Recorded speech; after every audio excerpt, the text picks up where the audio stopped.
I'll start with some memories on Kathy from Dubrovnik.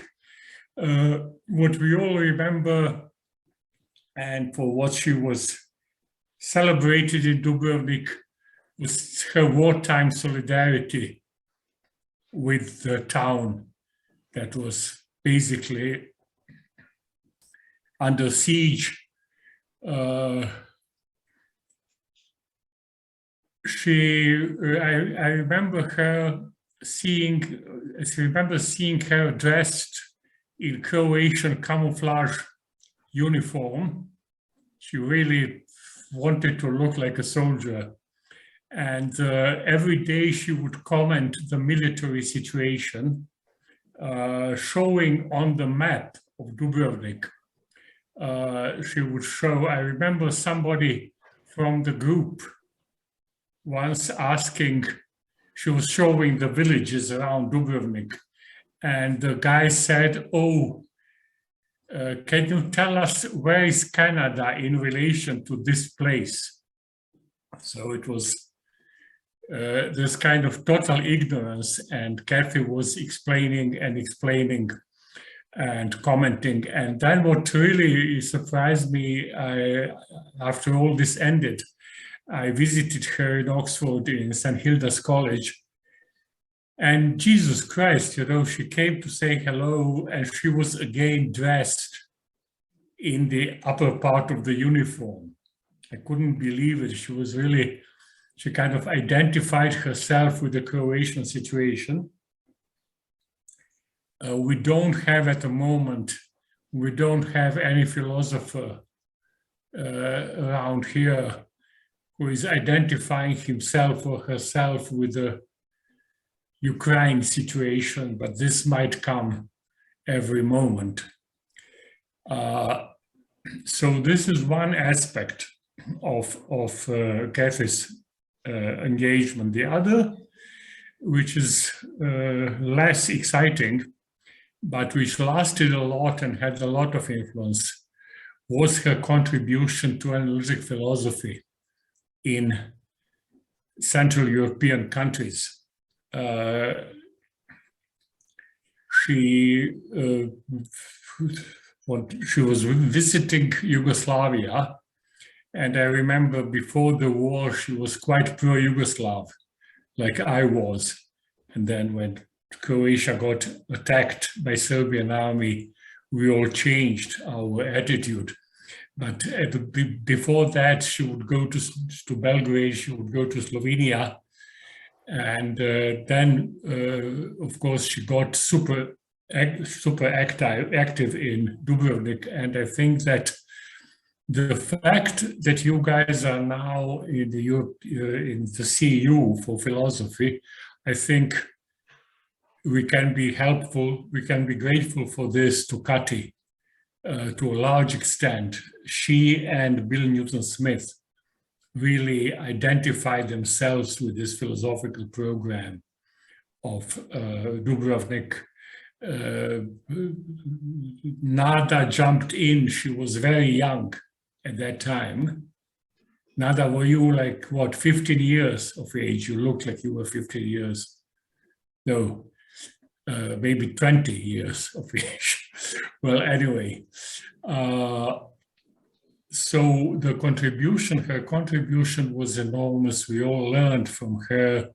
We learned philosophy, but this you can learn from books, but what we learned from her was the style, was the method, was the way to discuss things. We hear philosophy started mostly with continental philosophy, and you have to train yourself into analytic philosophy. And for most of us, it was transformative experience. This is the connection with the previous presentation. Kathy really contributed to a transformative experience for us, which was this switch from continental to analytic philosophy. So that's so much about her. So what I decided, since I just published this book on thought experiments, I decided to pick up Kathy's work on thought experiments. She was extremely critical of thought experiments. She has this book from 1988, which is very, very critical of thought experiments. I will be mentioning Cora Diamond defending thought experiments sometime afterwards.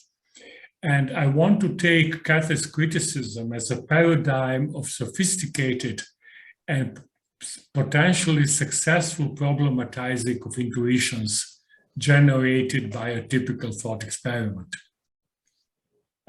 This brings us to the general issues. When you listen to Kathy, when you read the answer by Cora Diamond and so on, you ask yourself, well, why these endless debates? And this will be my main issue in the talk. And I will try to sketch an answer relying on two things. One, it's dual process account of imagining and reasoning. And second is my proposal, my account of stages in a typical thought experiment. So in brief, I would like to offer a systematic sketch relying on the two authors just mentioned, two ladies, but going further in systematizing the approach, and I will concentrate specifically to thought experiments in ethics and political philosophy. So let me start with Kathy. So in her Real People, Personal Identity Without Thought Experiments, she gives and discusses one example from moral philosophy. And this discussion will be the topic of this presentation. I hope to do the rest, the personal identity, the discussion of personal identity, on some future occasion. We'll see whether this will be in the same framework of this Kathy Wilkes debate. So here is her announcement. It has short title, Examples from Philosophy, and she says, we can begin with an example from moral philosophy. As all know, there are several theories about the base of morality, that is ultimately for self-interested reasons that we are moral, or that morality derives from natural emotions of love, fellow feeling, generosity, pity, etc., or that it is based upon rationality, or that it is the result of a fictional social contract, or that it is inevitable given what we know about sociology and human psychology. And she says one test suggested to discover the fundamentality of morality is to ask, what if we all had a Gyges' ring to make us invisible at will? As we know, no humans are actually invisible, so we cannot try the experiment and see. So we imagine a possible world in which people have such rings, but which in other respects is just like our own. If it seems that in such circumstances nobody would remain moral, i.e. if we think that when we could guarantee getting away with it, we would not bother with moral standards, then crudely it looks as though morality is based rather on self-interest than on anything grander. The imaginary state of affairs is the invisibility. One conclusion may be that morality must be based ultimately on self-interest. And Kathy jumps in, and she has this harsh criticism of the thought experiment of the ring of Gyges. And this discussion of her will be our focus. I hope to address her criticism of personal identity on some next occasion. So here I stay with Gyges. Here is what Kathy writes. Consider Gyges' ring. Before we can make sense of this thought experiment, several points press to be answered. There are relevant background conditions, and that is her main criticism. There are relevant background conditions that need to be known before we can draw any conclusions from the imagined phenomenon. We need more information than we yet have about this possible world, entre guillemets. let me remind you of the Gyges, remind me of the basic information from the thought experiment. The story, as you know, tells us that the shepherd Gyges discovered one day a big hole in the earth where he saw surprising things, not say he saw surprising things. He saw, along with other quite wonderful things about which they tell tales, a hollow bronze horse. It had windows. Peeping in, he saw there was a corpse inside that looked larger than human size. It had nothing on except a gold ring on its hand. He slipped it off and went out. When there was the usual gathering of the shepherds to make the monthly report to the king about the flocks, he too came wearing the ring. And while he was sitting with others, he chanced to turn the collet of the ring to himself, towards the inside of his hand. When he did this, he became invisible to those sitting by him, and they discussed him as though he were away. He wondered at this, and figuring his ring away, he twisted the collet towards the outside. When he had twisted it, he became visible. Thinking this over, he tested whether the ring had this power, and that was exactly his result. When he turned the collet inward, he became invisible when outward visible. Aware of this, he immediately contrived to be one of the messengers to the king. When he arrived, he committed adultery with the king's wife. We are not told whether he is committing adultery while still invisible. That's a bit of a question. But he committed adultery with the king's wife, and along with her sat upon the king and killed him, and so he took over the rule. So this is the essence of the story of the thought experiment. Now Cathy comes up with her main line of criticism. She asks, what exactly, tell us, author, tell us, Glaucon or Plato, what can Gyges do? And here she comes. For instance, is the owner of the ring to be intangible as well as invisible? That makes a substantial difference to the issue at issue. If he is not intangible, he might by mistake bump up against and get arrested by a policeman, or get his hand slammed shut in the till drawer. Thus, a potential criminal may yet have self-interested reasons for staying within the bounds of morality, page 11. That's the very beginning of her book on thought experiments. Things get worse, she thinks. Here is her further criticism. Is there anything that would count as punishment for an invisible and intangible agent? If so, what? And how unpleasant would it be? If you are both invisible and intangible, could prison walls hold you? And if they could not, could you hold a gun or a east full of banknotes? Again, would others know that one owns such a ring? If so, then there might be extra reasons for remaining moral, viz. That unsolved crimes might otherwise be ascribed to you. The point is that the purpose of the thought experiment cannot be met. That's her main thing. The purpose cannot be met until such questions are answered. They are deeply relevant. The background, she says, is inadequately described and the results, therefore, inconclusive. This is easy to generalize to other theories mentioned by Cathy. So, for example, if you look at, this is what I'm interested mostly in, is the contextualist thought experiments. So Habermas,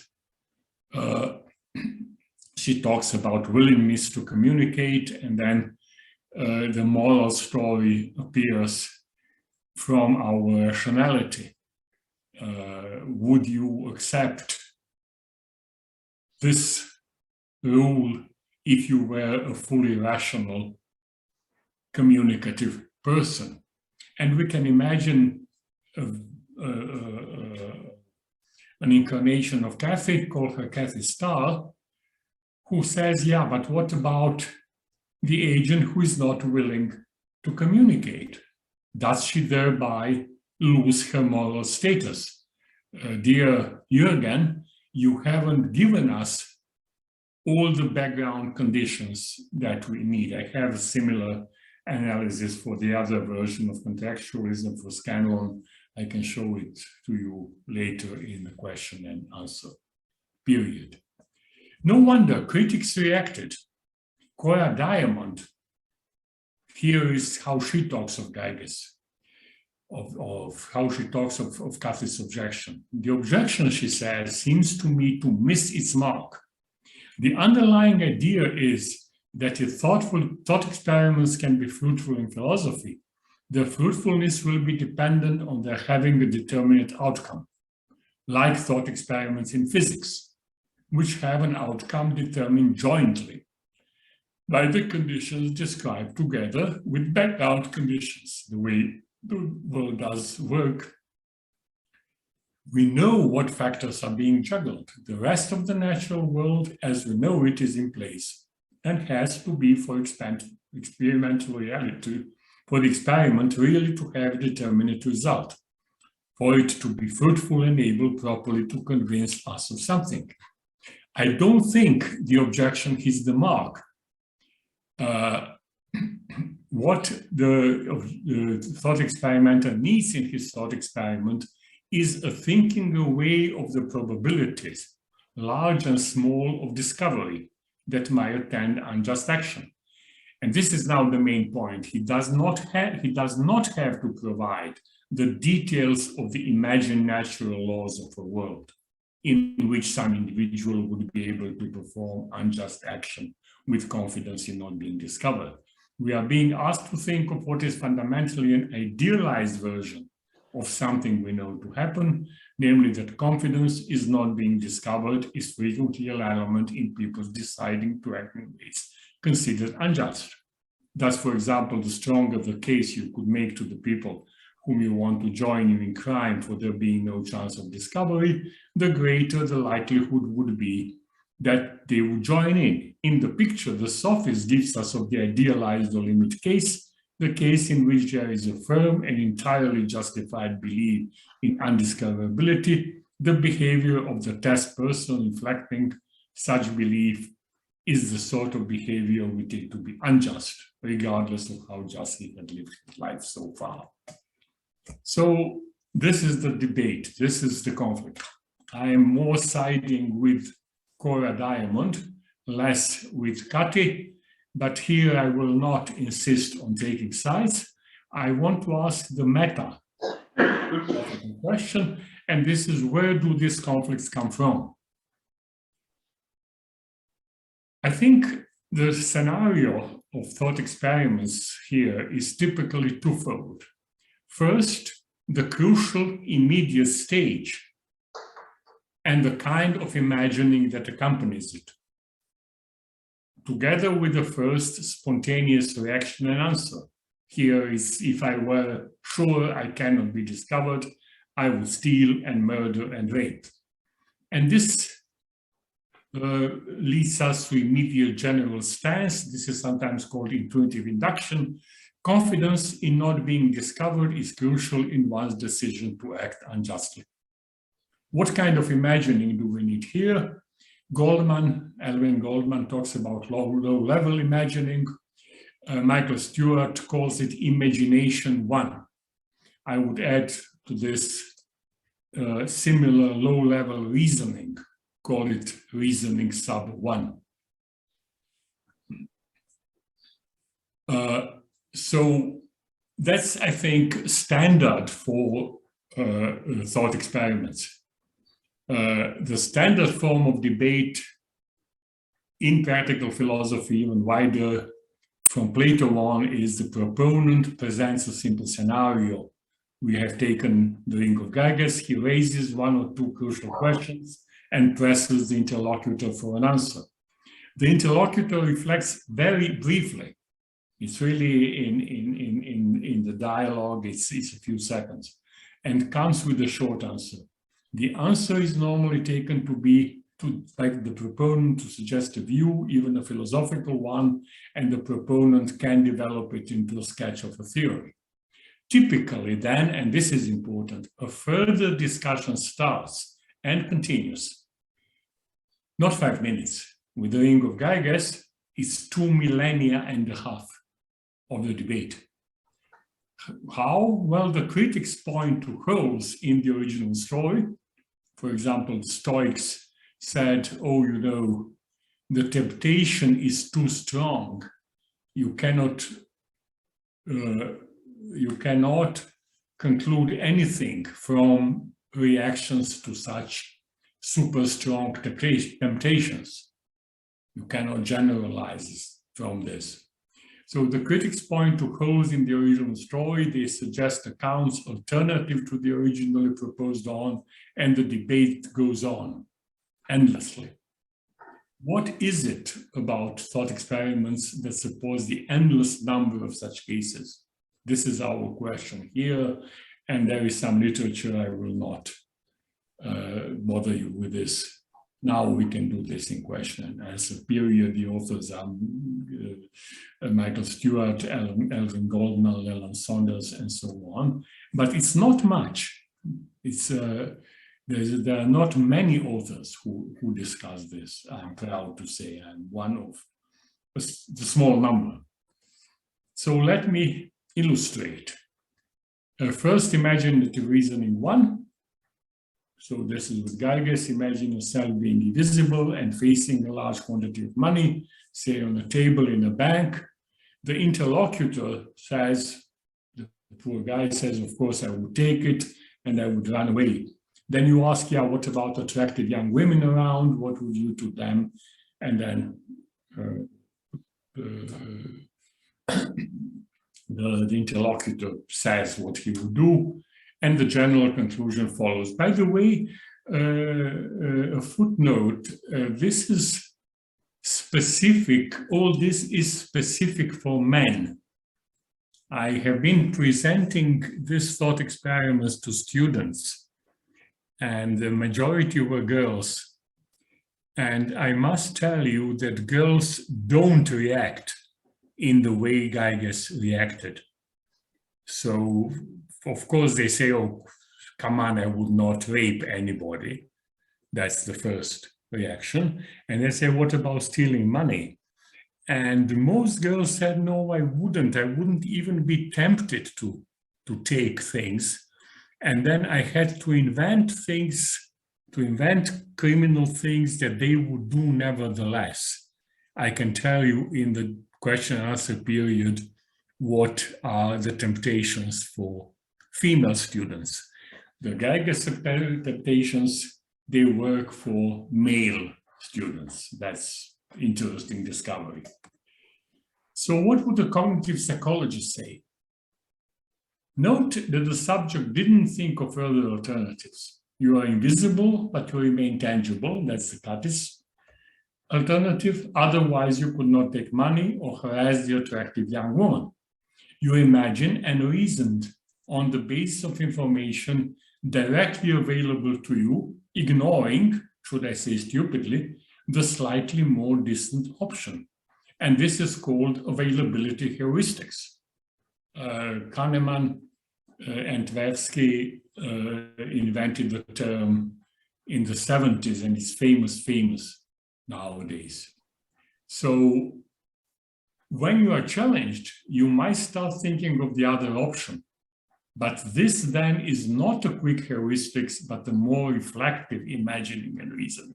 So when Kati comes and asks Plato, yeah, but what about being intangible, or Glaucon, he normally should change the style of thinking.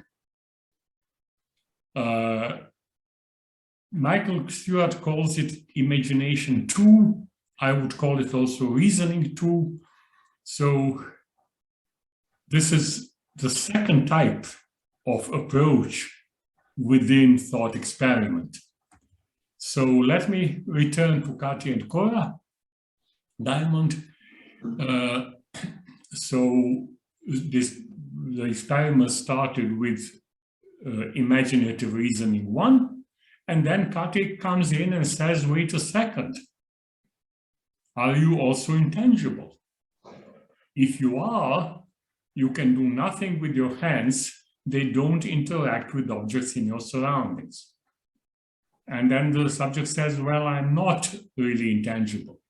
And then says Kati, but then you can be caught by the police. And then the subject needs to rethink it.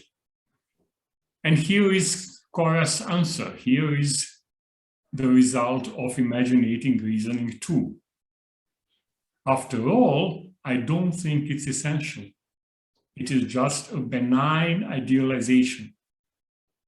That, I would say, is a paradigmatic way of reasoning in a long-standing thought experiment. This suggests the stages. So first, the stages of use imagination 1, the presentation of the scenario, the typical imaginative contemplation of the scenario, and some minimal piece of reasoning, and finally the intuition concerning the theory to be tested. Later stages proper for the use of imagination 2. In the next stages, the scenario is varied, and the subject is invited to draw the conclusion from a series of answers to a series of varied scenarios. And we use the term, this is Chisholm's term, intuitive induction for this procedure. Normally, the conclusion is then compared and possibly contrasted to the dominant view of the field. So in Kati, it's the commonsensical views in the field about visibility, invisibility, etc., but it could be scientific views, it could be philosophical ones, and only if everything goes well, there will be some equilibrium reached, what is sometimes called reflective equilibrium. This clearly demands reflection, and reflection awakens imagination. So much about Gyges-like thought experiments, and a lot of work should be done to generalize it. Now, I would say that the picture is crucially important for evaluating the rationality of thought experimenting and its normative status, whether it carries with it epistemic virtue or whether it is tainted by epistemic vice. What about rationality? The use of imagination 1 goes with minimal rationality. Sometimes people say it's just irrationality. We can discuss in question and answer period. There are various conceptions of rationality, and you can, this notion of minimal rationality is a kind of optimistic interpretation. And then the imagination 2 presents us with the fuller rationality. The same thing now with virtue and vice. The use of imagination and reasoning 1 is minimally virtuous, almost non-virtuous, almost vicious. The use of imagination 2 is epistemically virtuous. And this contrasts of rationality and of epistemic virtue, of course, have been studied by various authors, psychologists, and philosophers. So let me move slowly towards the conclusion. The central thought experiments in practical philosophy require a several-stage work by interlocutors. Most importantly, an early stage culminating in an intuitive answer, crucial for the thought experiment, and then later stages of doubt, debate, and reflective equilibrating. The pessimist, most prominently Cathy, Wilkes famously concentrate on weaknesses of the intuitive answer, suggesting that no further elaboration can help with them. Here I suggested that there is a rationale for a more optimistic reading of practical thought experiments grounded on the standard cognitive account of ordinary imagination cum reasoning. Cathy's criticism thus suggests the direction to go. The division between early intuitional and later reflective stages mirrors the dual nature of normal human processes of imagining and reasoning. This has been noted in the literature, but without a clear connection with the duality of stages in thought experiment, sometimes noted but not made explicit. So Michael Stewart, who went farthest in this direction, didn't do it. He didn't connect it with the stages. I would say the early stages, later stages division roughly corresponds to the division between cognitive system 1 and system 2, ways of imagining and reasoning. And the weaknesses of the early intuitional stages are natural consequence of the limited rationality of system 1 cognition, and are routinely ameliorated in the later stages, exhibiting system 2 reflection. So I would go on like I did it decades ago, disagreeing with Katie. I think the optimist wins. The job of philosophy is to guide us from the spontaneous but superficial system 1 reasoning and imagining to a reflective system 2 epistemically virtuous elaborations. Thought experiments do both. And thought experiments are natural, almost ideal means for achieving this. This also explains their omnipresence in philosophy and rich and varied millennial history of their most famous instances. No wonder Kathy dedicated so much attention to them, and we should follow her in this. Now, what about Kathy's general skepticism about thought experiments and her discussion of personal identity in the context? I hope to address the issue in the near future, applying the very same approach to imagination that I sketched here. So let me end my talk by homage to Kathy and to her raising of crucial philosophical questions. She was always a master of that. That's it. Thanks a lot.